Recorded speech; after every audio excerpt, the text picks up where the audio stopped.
오늘은 12.12 쿠데타가 일어난 지 꼭 44년이 되는 날입니다. 요즘 이 사태를 다룬 영화 서울의 봄이 관객 700만 명을 넘기며 전만 관객을 코앞에 두고 있는데요. 관련된 책들까지 판매량이 늘고 있습니다. 공하영 기자가 취재했습니다.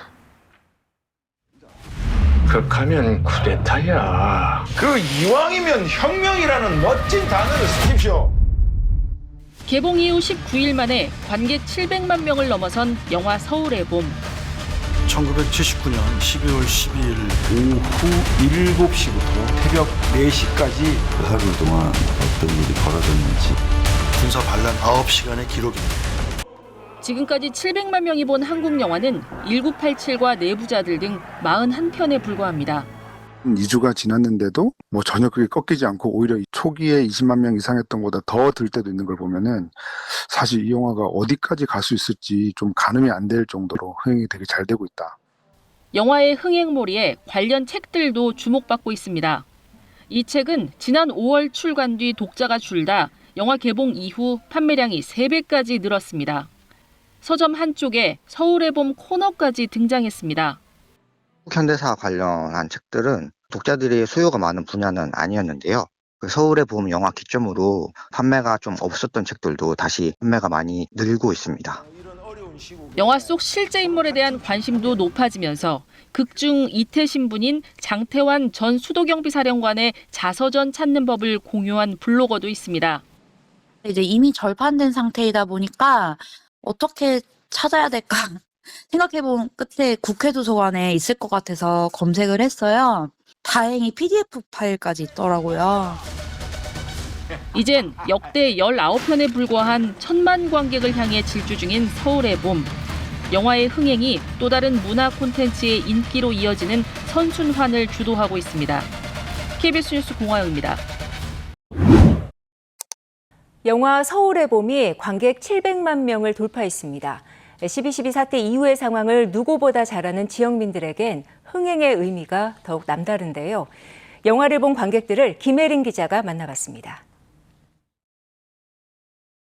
군복을 입고 뒷짐을 진 채 여유롭게 걸어오는 전두환. 군사 반란으로 군부를 장악한 12.12의 주역들이 나란히 앉아 한 장의 사진을 남깁니다. 이듬해 권력을 빼앗은 전두환은 당시 혁명의 성공을 자축하는 파티를 열고 노래를 불렀습니다.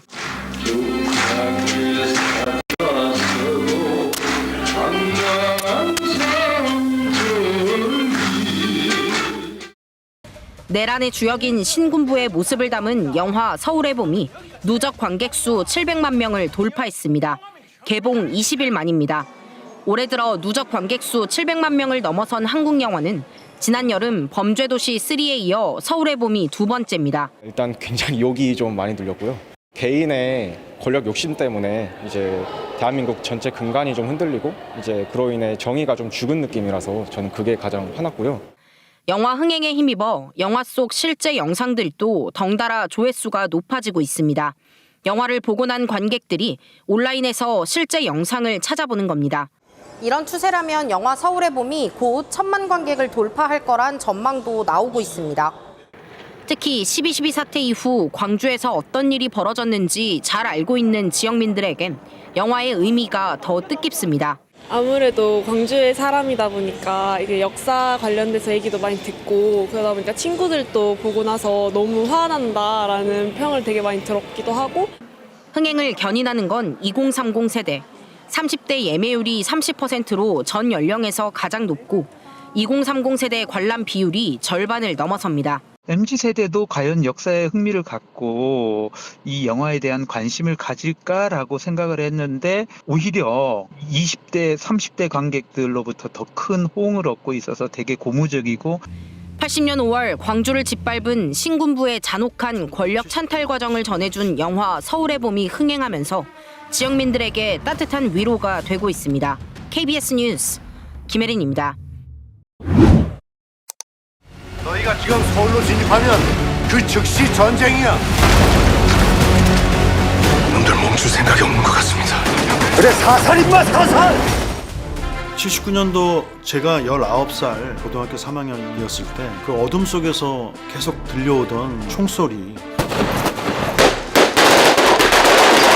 제 인생의 의혹이었어요. 하룻밤 사이에 이렇게 많은 사람들이 연관돼서 이렇게 거대한 욕망의 드라마가 만들어질 수 있었나. 지금의 젊은 청년들, 이분들한테 뭔가 옛날의 이 역사를 가지고 지금이 가질 수 있는 울림을 전하기 위해서 만든 작품이 아닐까. 저의 그런 44년 묵은 낡은 호기심이랑 지금 극장에서 나오시는 젊은 분들의 어떤 그런 그 호기심이 이렇게 만나게 되기를 바라는 그런 소박한 희망을 갖고 있습니다. 넘어갔는데 앞에 이제 군인 아저씨랑 경찰관이 이렇게 막았는데 그때 순간 총소리가 따따당 몇 개 나더라고요. 그러니까 이제 빨리 가라 그러더라고요. 그래서 육교를 다시 넘어왔는데 제가 그때 이제 19살이어서 그런지 너무 호기심이 있어갖고 집에 안 가고 싶지 않더라고요. 그래서 제 동네 친구 그 집에 이렇게 옥상에 올라가서 거기서 어둠 속에서 이제 뭐 직선거리로는 한 200m도 안 되죠. 근데 이제 보는데 깜깜해서 잘 안 보이고 불빛만 보이는데 아무튼 총소리가 계속 나왔어요. 그래서 저는 그게 너무 무섭기도 하면서도 이제 그 겨울밤이었는데 왜 누가 누구를 향해서 저 방아쇠를 당기는 건지 라고 하는 그런 너무 궁금했어요.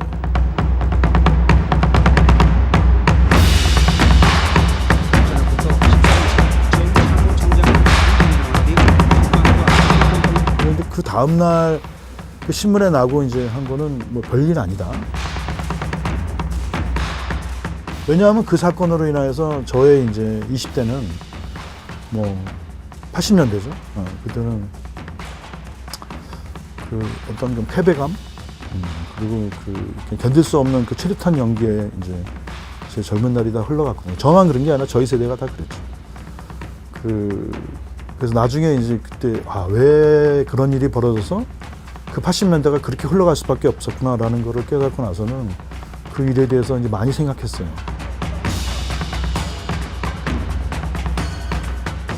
그 부담이 굉장히 컸죠. 제가 이제 19살에 그 추운 날 그 옥상에 그 웅크린 자세로 그 밤하늘에 이제 울려 퍼지던 되게 총성이 되게 무서웠거든요. 근데 그게 저한테는 굉장히 크게 각인된 기억이었던 것 같아요. 그래서 너무 궁금했거든요. 돌아가신 분들도 많고. 그래서 나는 제가 그때 도대체 무슨 일이 벌어졌고 그 짧은 시간 동안에 어떤 일이 벌어졌기 때문에 우리 그 한국 현대사의 그런 운명의 전환점이 됐나 이런 거가 늘 궁금해서 그거를 만들고 싶은 욕망이 제 부담감을 더 압도했던 것 같아요.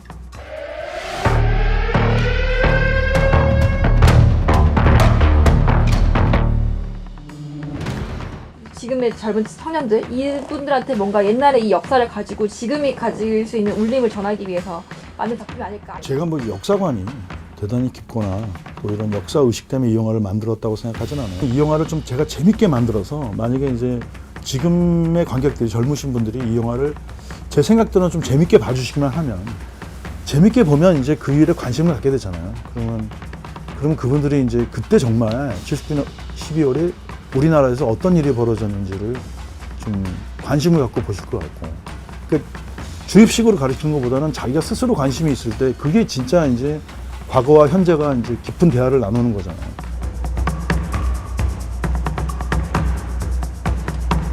이제 그분들이 우리가 그때 그런 일이 있었고 그때 그게 이제 나라의 중심이 되는 분들이 큰 중요한 위치에 있는 분들이 그 9시간의 혼돈 속에서 거기에 휩쓸리면서 어떤 판단을 내리고 어떤 결정을 내리고 어떤 행동을 했는지 그거를 바로 옆에서 마치 바로 옆에서 지켜보는 것처럼 이렇게 보게 되면 좀 어떤 그 생각을 갖게 되지 않을까. 그래서 저는 저의 그런 44년 묵은 낡은 호기심이랑 지금 극장에서 나오시는 젊은 분들의 어떤 그런 또 호기심이 이렇게 만나게 되기를 바라는 그런 소박한 희망을 갖고 있습니다.